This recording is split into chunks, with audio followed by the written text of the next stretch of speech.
Good evening, ladies and gentlemen. This is Soke Grandmaster Soto here with my friends and partners in life. Over 20 some odd years, I have Master Darryl, one of my 70-degree black folks. He's driving me to the airport in New York City. I'm in New York City, New York, in Fifth Avenue, and I'm here with Chris. Chris is taping this tape for me with his tape. So if you see no actual good-looking man here, it's because that camera sucks. For all the kids out there, I want to let you know I'm going to be filming just a little bit of where I grew up at in Brownsville, New York, to show you some of my lifestyle, how rough it was and what it was, and for most of your masters of the martial arts or anyone that's out there that's an unbeliever. So when we get there, stay tuned.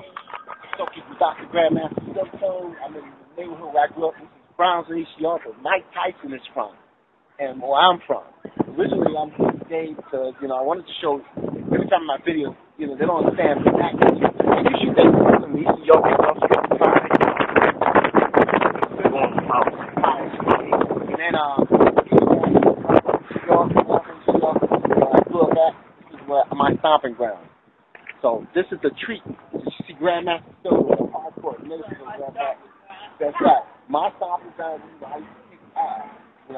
Take names, rip it apart. Grandmaster Soto. Ladies and gentlemen, see me the next time. God bless for all my fans and all my friends. And for those guys who talk shit, step in the ring with me. I guarantee you, you'll have a nice day. All right, this is Soke Grandmaster Soto again, Brownsville, East New York, one of the most hardest colored neighborhoods.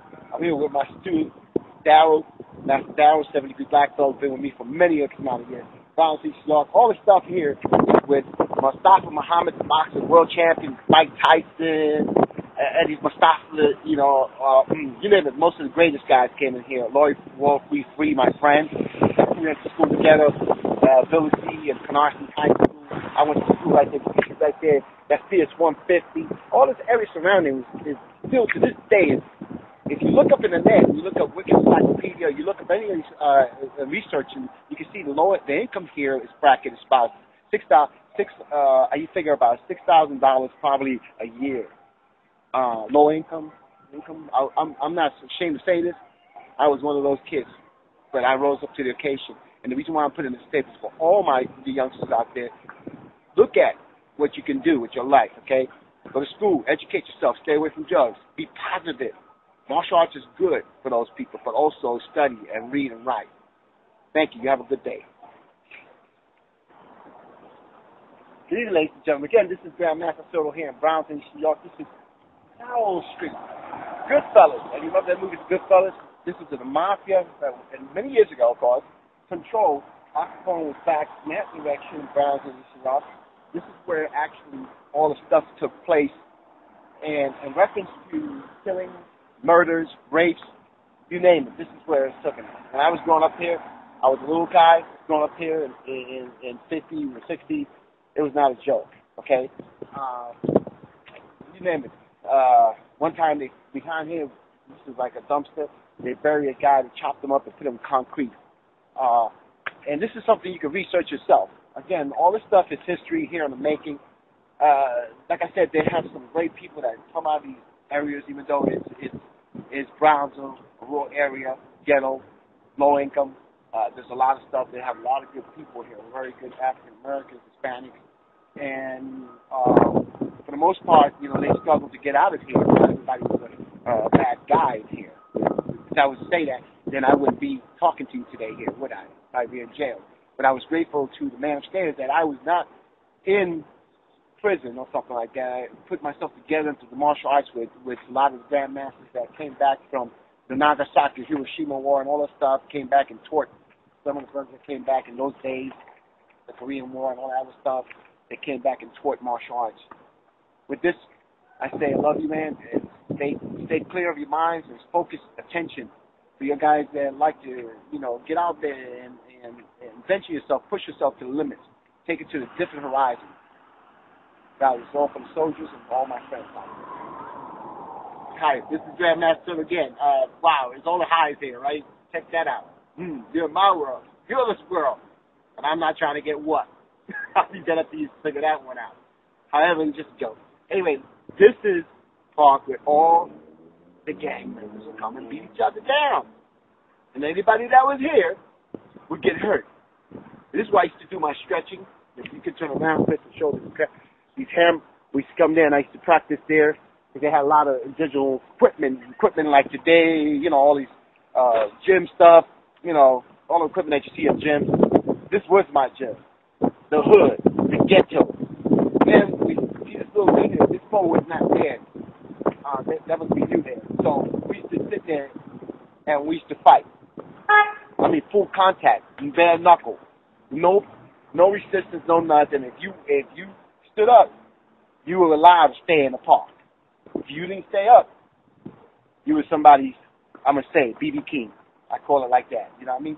So look at the environment. Right now, today, Brownsville, this is early, and today is what time? What day is today? It's the 28th. The 28th, Wednesday, and I'm here in New York City. April 28th, Wednesday. Time is basically 1:56. So I love this place.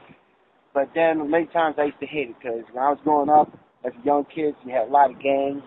It still is today like that. You know, you got Crips, got a whole bunch of people here. You got Bloods, you got a whole bunch of crap out here. I don't really know how they handle it, but I'm pretty sure a lot of people kept my low. But I think, again, this is Grandmaster Soto. Good evening, ladies and gentlemen. This is Grandmaster Soto here. These are some badass brothers from Brownsville, East New York, but they're from all over, actually. Gracie, Master Gracie, 7-degree black belt, and Master, my man, you've already seen him too, you know what I mean? Both of these guys, you see them on YouTube. My man, Darryl Graham, badass, 7-degree black belt. Can you tell me a little bit about the system itself? How long you been with me? I've been with Papa Khan since 1989, and it's just been a real journey. And right now we're about to expand. Nationally, we have schools here in New York, in PA, in Miami, 2 schools in California, and hopefully me and my brother are going to have 2 more schools. So we're going to spread the word and spread the real martial arts. We're taking this system worldwide. Hey, Darryl, I got a question for you. You know, you know the Iron Palm. You know how people say in the net that, you know, I think you got into some assholes and you can hear that some BB Kings, what we call them. Talking about that the Iron Palm in the ring. Can you tell them in your own little words, Master? You know, for anyone who has any doubts as to whether or not the Iron Palm is just what it is, the Iron Palm, when I say this man literally slapped you to sleep, it's exactly what he has done. It's an indescribable feeling. It's like being hit in the chest with a bat times 10. Anyone who thinks that this is not real, I invite you. Come down, put on a vest, get a phone book, and write a letter, and feel the power of the camera. I tell you, in 1993, we had a tournament downtown Brooklyn, and one of my brothers didn't believe that D-Mock was for real, and I felt bad for my brother because he had a bulletproof vest on and 2 phone books, and she hit him with D-Mock, and he was being attended to by paramedics for 45 minutes, okay? And we have that on YouTube. You can see him get hit with D-Mock. I personally stayed with him the whole 45 minutes, and the kid was in the kitchen just moaning and crying. It's a dangerous killing technique. It's actually forbidden. Focus, that's how about focus. When somebody literally channels all of their energy and puts it in the palm of their hand, it's only used in certain instances when it's a life and death situation. And I just thank God that Grandmaster Yamamoto entrusted Grandmaster Soto